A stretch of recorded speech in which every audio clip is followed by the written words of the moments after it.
For years, Hawthorne Middle High School struggled with grades. According to the Florida Department of Education, 2012 through 2017 encompassed the Alachua County Public Schools' worst classroom performance in recent memory. During this 6-year stretch, Hawthorne failed to achieve a cumulative grade higher than a D.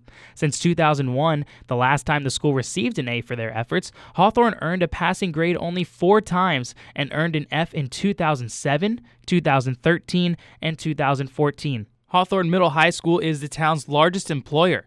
Hawthorne head coach and former Gator football player Cornelius Ingram believes the closure would have been devastating.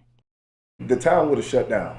Our community, it would have really been in a bad spot. And I think, just having another opportunity where our kids can have a place to go to school was huge for us. 1, 2, 3. Working as a team, the town and the school developed multiple new programs for its student body. Included in the additions to the school was the revitalization of its agriculture program, a student band, and advanced placement classes. The district also brought in a new principal to the school who helped implement these additions. Daniel Ferguson, a former principal at Idlewild Elementary School and a member of the Alachua County community for years, was appointed to be the man to bring Hawthorne back to the top. Under his leadership in 2012, Idlewild Elementary improved their school assessment by 2 letter grades. To help Hawthorne experience a similar turnaround, the school's principal set up a plan to get them where they needed to be. And right off the bat, I determined that we needed new instructional leaders, teachers in the classroom that were proven highly effective of moving struggling students and moving them up to proficiency. So that was my first hurdle, was just making sure we had the right personnel in place to accomplish the goals that we need to have a successful year and improve the school grade. Ferguson brought in 9 teachers to help with the battle. My goal was just to hire the best to come in and do that. And once we got going, the next thing was making sure we had the right culture in place. The culture Ferguson wanted: to put academics first and have an atmosphere where kids wanted to be at school. One of the best ways to do that, he thought? Ferguson looked to Cornelius Ingram, his head football coach. Every year, every team that I've coached here has gotten better.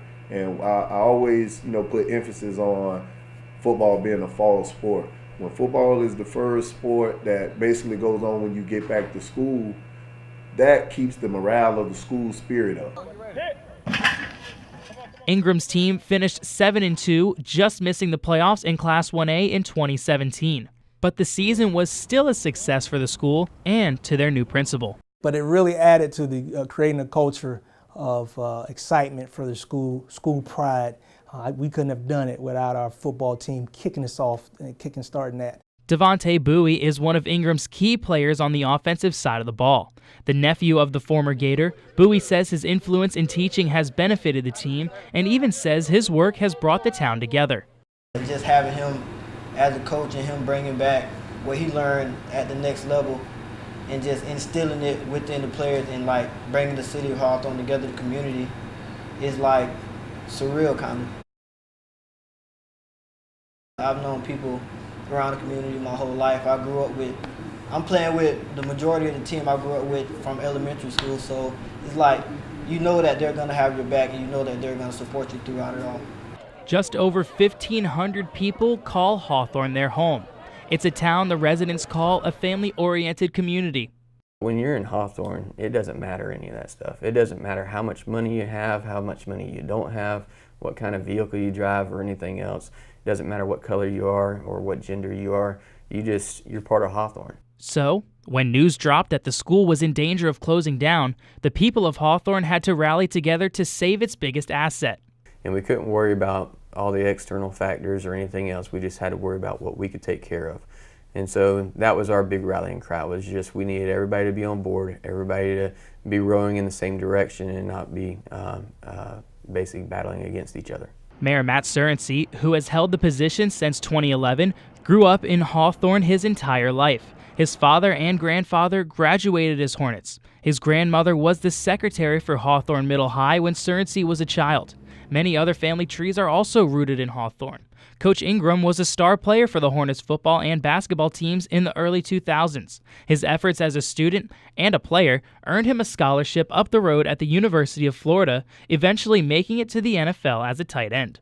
When his playing days were over, Ingram returned to his hometown, and 4 years ago, he began his tenure as the head coach at his alma mater.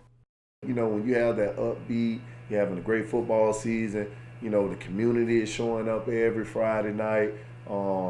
It's great, man. I love being a part of this town. And, you know, I tell people all the time, I have the best job in the world to coach at the school that I graduated from. These two individuals, with an entire community behind them, helped spearhead the drive to get Hawthorne back on top. The value of family is prevalent in Hawthorne. It's at the football games. It's in the hallways of Hawthorne High, but mostly, it's in the hearts of the town's residents. And when the need to come together rises again, there's no doubt they'll be ready to go side by side. It's hard to argue the efforts of the community weren't top-notch. With their backs against the wall, everyone came together when it mattered most. And when all scores were calculated and the E's finally set in, Hawthorne got their grade. The school finished the year with a C, and according to Ferguson, they were just a few points short of a B. Our kids were very excited, and I think it just added to our efforts this year. Our efforts this year is to further improve our school. We want to be an A or B school, so that's the goal, and our teachers and students are working very hard towards that. As the school continues to build on last year, many aspects are starting to change. An attendance rate of 75% in 2016 needed vast improvements. With help from the community, students found themselves in class more, to a rate of 96% the next year. I know that we all felt that we needed to do it, and the teachers and everyone at the school was along with it, so we felt really good about it. It's a big step for many of Hawthorne's students, considering the circumstances of the past few years. Graduation rates are expected to increase by a large amount. Principal Ferguson predicts 97% of the students will walk across the stage with their diploma, a large increase from the 74% that walked across the stage last year. Regardless of how many students graduate this summer, the doors of Hawthorne are prepared to stay open for the future generation of Hornets. While it came with a fight, the town came out on top. It's the Hornet way. It's what the football team has done all of the past couple seasons. It's what the town hopes to continue to do for years to come. It's Hawthorne, home of the Hornets.